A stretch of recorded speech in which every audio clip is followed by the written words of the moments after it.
Okay, I want to fill you in a little about last week I stood here like this, and after I left here, I went home and started doing the normal things that I usually do when I get home, which takes me till about 2 o'clock in the morning.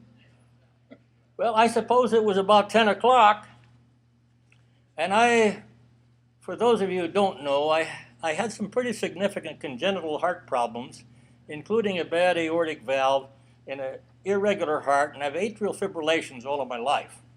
So whenever I walked in, that didn't keep me from joining the Marine Corps, playing football, running cross country, fighting fires, or climbing mountains, because I didn't know till I was age 57.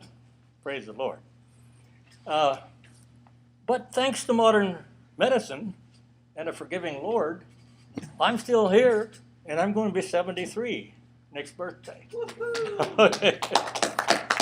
But anyway, I've had numerous ambulance rides. Normally, I don't get more than 4 consecutive in 4 days. Well, I had one following this class last week. My blood pressure, when I'm excited, is like 111 over 58. I mean, you got to really work on me to get it up there. For years, my pulse rate was 28.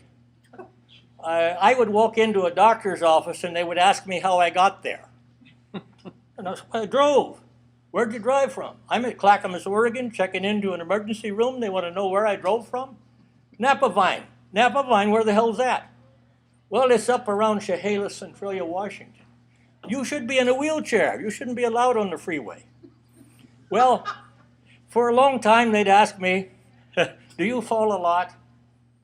See, people at 28 are supposed to be falling. See, so for quite a while, I'd say no. And then I thought, well, I might as well have some fun with this. So when they say, do you fall a lot? I'd say, oh, yeah. And they'd say, how often? I said, oh, sometimes 8 or 10 times in a day. Whew. When's the last time you fell? I said, age 4.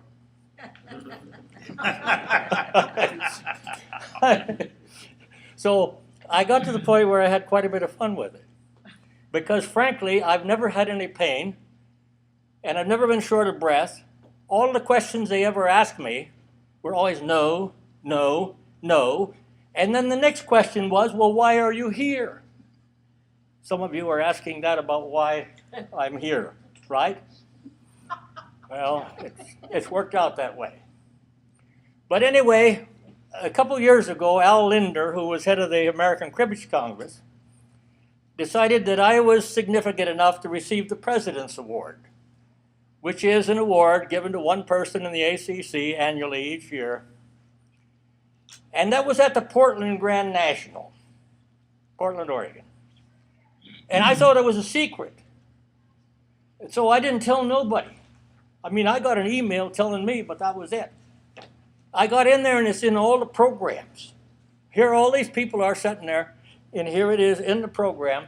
So I thought, well, while I'm playing in the main tournament, 22 games today, I'm going to ask these people what it is that I should do when I receive this award.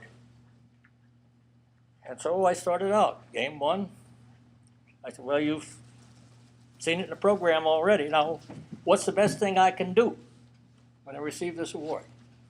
And I did that all during the day, and there were 3 things I discovered I could do. One was to cry. They say that, haven't you noticed in the Academy Awards? Even men sometimes cry. So that's the best thing you can do. When he hands it to you, just cry. And, wow, cry. Spent 3 years in the Marine Corps, 6 years football, climbed mountains, fought fire, and I'm supposed to cry? That's hard to do. That was going through my mind.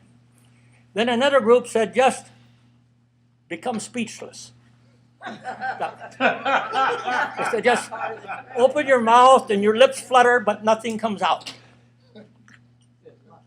People have been hoping for a lifetime for me to do that. So I kind of filed that one in the back of my mind. And then finally somebody said, collapse.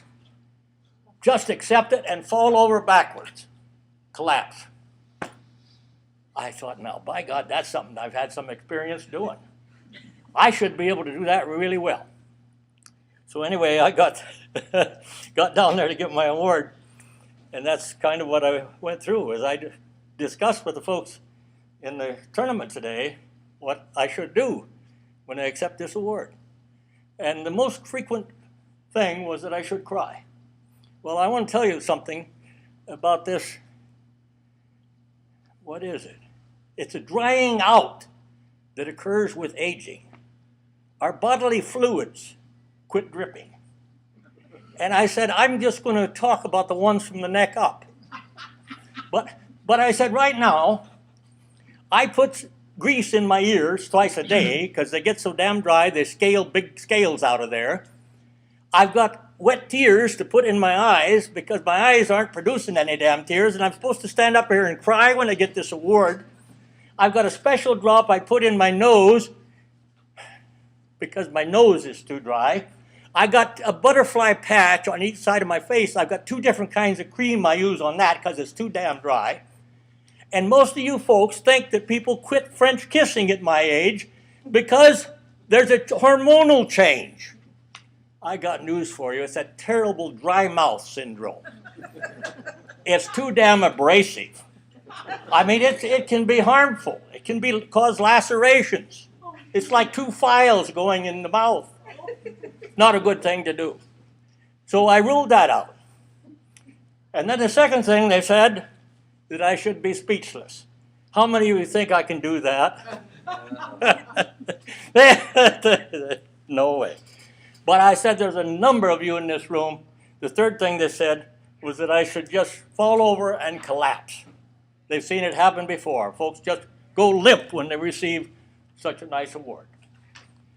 And there are several of you in here who know that I'm good at that. And I looked around the room. I said, Chris McComas, do you remember looking at me on the floor in the motel in Prineville, Oregon? And you said, how is it? I said, it's really good, but I think I better walk to the nearest hospital. Well, in the meantime, he called 911. So, Jack Shoemade, you remember when we're playing this game of cribbage in Spokane, Washington? And you told a dirty story. And I mean, I just collapsed right over in the middle of the table. And you thought I was reacting to the punchline? I was having a stroke. And I ended up in the hospital in Spokane. How about the dump truck driver out here on the Skookumchuck River Bridge? I used to walk 4 miles a day. That would get my pulse rate up from 28 to 44. Oh, boy. I mean, I'm ready to roll at 44. So I'm walking along. I fall right out in the traffic, right in the pavement, dump truck going this way and a pickup going that way. And I look at it, and he hollered down, are you all right? I said, yeah, it'll probably get better, though. And that was that. So, anyway, nobody here is going to present me an award, so you don't have to experience a passing out ceremony. Goodness. Okay. But anyway, it's kind of an interesting little background. And so